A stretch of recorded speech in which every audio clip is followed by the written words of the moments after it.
Саламатсыздарбы, урматтуу студенттер. Бүгүн Кыргыз мамлекеттүүлүгүнүн тарыхы предметинен жаңы теманы баштайбыз.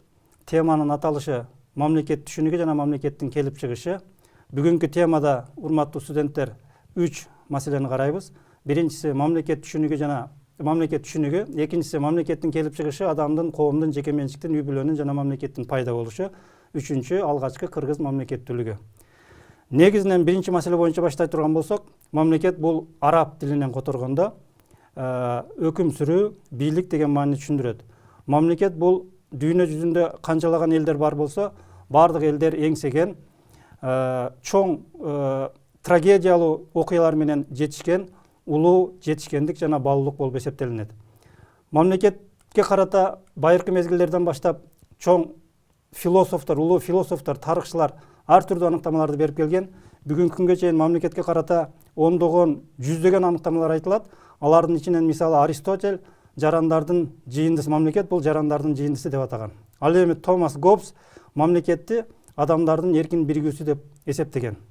Жалпак тил менен айтканда, мамлекет бул конкреттүү бир аймакты ээлеген, туруктуу эли бар, аныкталган чек араларга ээ, өзүнүн мыйзамдары менен коомдук мамилелерди жөнгө салган жана эл аралык абалда башка мамлекеттер тарабынан таанылган саясий уюм болуп эсептелинет.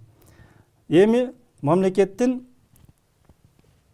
келип чыгышы жөнүндө баштайбыз. Мамлекет бул дароо эле аз убакыттын ичинде калыптанып кала турган уюм эмес. Өзүнүн пайда болушунда көптөгөн кылымдарды, көптөгөн кыйынчылыктарды башынан өткөргөн чоң жетишкендик деп эсептесек болот. Биринчи слайдтан көрүнүп тургандай, жер бетинде адамдардын пайда болушу, бул алгачкы адамга айланган адамсымал маймылдардын түрү, бул гоминидтер деп аталат. Гоминидтер пайда болгондон баштап мамлекеттин пайда болушуна чейинки аралык бул узак мезгилди кучагына алган, ар түрдүү тарыхый этаптарды басып өткөн чоң эволюциялык процесс деп айтсак болот. Мен азыр ушул учурдан пайдаланып силерге схемалуу түрдө сүрөт аркылуу да түшүндүргөнгө аракет кылып көрөйүн. Мисалы, гоминидтерди баштаганын себеби, агай сиз материалисттик көз караш менен түшүндүрөт экенсиз. Идеалисттик көз караштагы бар го деген студенттердин эсине төмөнкү схемалуу, шарттуу сүрөт менен түшүндүргөнгө аракет кылайын. Мисалы, бул жер шары деп ала турган болсок, жер шарын тегерек айлампанын ичине салып көрөбүз. Биринчи орунда бул экономика турат дейт. Экинчи орунда таптардын ортосундагы согуштар. Үчүнчү орунда мамлекет пайда болот. Төртүнчү орунда идея, идеология, окуулар жана партиялар пайда болушу мүмкүн.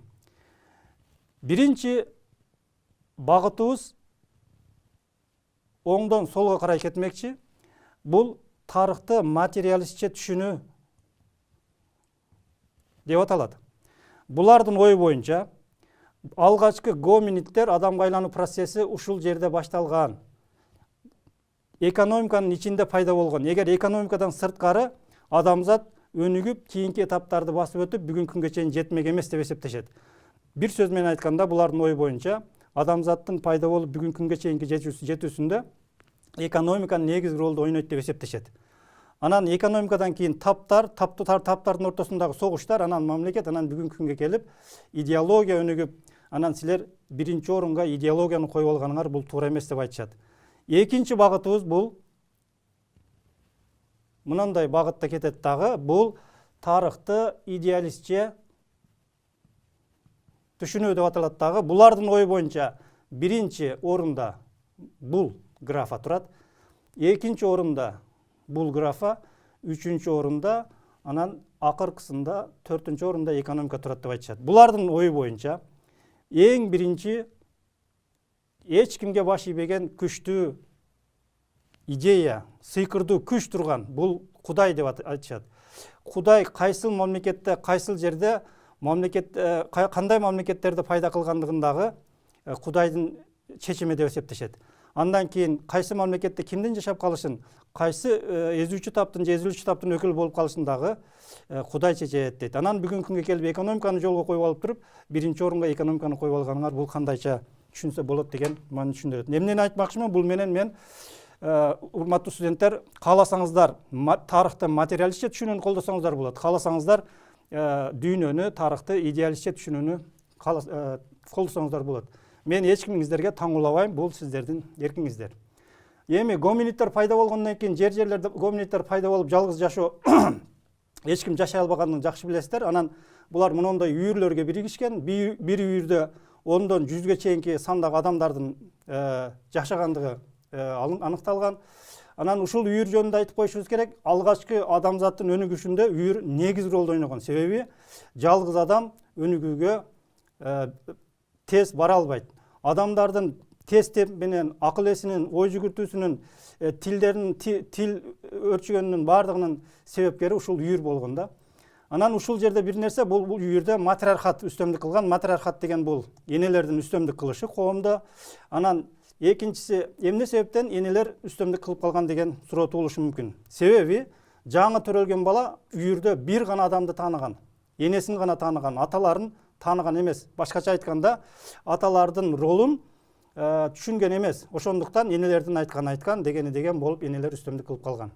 Ал эми бул да түбөлүктүү эмес, жашоодо эч нерсе түбөлүктүү эмес. Убагы келип, бир күн эмес бир күн конкреттүү бир убакытта үйүрдүн жоюлушу ишке ашат. Үйүрдүн жоюлуу процесс кандайча ишке ашат? Бул үйүрдүн ичиндеги акылдуу адамдардын бөлүнүп чыгышынын эсебинен үйүр жоюлат. Бирок баарыңыздарга белгилүү, бул үйүрдүн ичинен бөлүнүп чыккан жалгыз адам эч жерде жашай албагандыгы белгилүү. Ошондуктан үйүрдүн ичинен бир аял кишинин өзүн алып келип кошушунун натыйжасында жуп үй бүлө пайда болот. Эми бул жуп үй бүлөдө туулган жаңа төрөлгөн бала апасын дагы, атасын дагы тааныйт. Кубанычтуу күндөрдө, коркунучтуу күндөрдө, ысыкта, суукта биринчи күч, сокку атага берилгендиктен, ата ушул жерден баштап патриархат же болбосо коомдо аталар негиз ролду ойной баштайт. Андан кийин үйүрдөн бөлүнүп чыккан үй бүлөлөр ашыкча продукцияны жыйнай баштайт. Бул ашыкча продукция бул өзүнүн керектөөсүнөн артып калган продуктылардын жыйындысы. Эми ошол эле бөлүнүп чыккан авторитетке ээ боло баштаган үй бүлөлөр жеке менчиктин пайда болушун шартташат. Жерлерди өзүнчө тосуп алышып туруп, жеке менчикти пайда кылышат. Бул деген сөз, мурда бир үйүрдө тегиз жашаган адамдар убакыттын өтүшү менен экиге бөлүнүп калды десек болот. Бул деген сөз үстөмдүк кылуучу тап, анан эзилүүчү тап. Бул деген коомдо таптардын пайда болушу ишке ашты. Коомдо таптардын пайда болушунан кийин ушундай шарт түзүлүп калат. Азыркы бизнес сөзү менен айтканда, азыркы көчөлөрдөгү 4 көчөлөрдө 4 жактан келген машиналар эгер ортодо светофор же майын кызматкери жөнгө салбаса, 4 жактан келаткан машиналар кагышып, алардын жашоосу токтогон сыяктуу. Бул мезгилде дагы ушундай учур болуп калат. Бир сөз менен айтканда, азыркы светофордун ролун аткаргандай эле таптардын ортосундагы мамилелерди жөнгө салуу үчүн мамлекет деген институт пайда болот. Мамлекет пайда болгондон кийин мыйзамдар пайда болот. Алгачкы пайда болгон мыйзамдар бул үстөмдүк кылуучу таптын кызыкчылыгын көздөгөн. Бул мамлекеттин пайда болушу боюнча кыскача этаптуу түшүндүрмө болду. Ал эми кыргыз мамлекеттүүлүгү боюнча баарыңыздарга белгилүү, биздин заманга чейинки 201-жылы Кытай тарыхчысы Смасян өзүнүн Шизи деген эмгегинде кыргыздарда алгачкы мамлекеттүүлүк болгондугун далилдеген. Бул кандай окуя менен далилдейт? Улуу көчмөн уруу болгон гундар 201-жылы биздин заманга чейинки кыргыздардын басып алгандыгы белгиленет. Демек, бул маалыматтан билсек болот, биздин заманга чейин эле кыргыздарда мамлекеттүүлүк болгон деген жыйынтыкка келсек болот.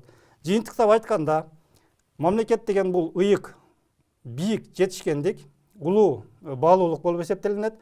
Бул мамлекеттүүлүккө жетиш үчүн канчалаган трагедиялуу окуялар, согуштар, ар түрдүү окуялардын натыйжасында пайда болгон чоң жетишкендик.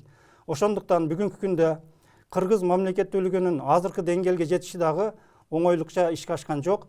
Ошондуктан азыркы кыргыз мамлекеттүүлүгүнүн көздүн карегинде сактообуз абзел.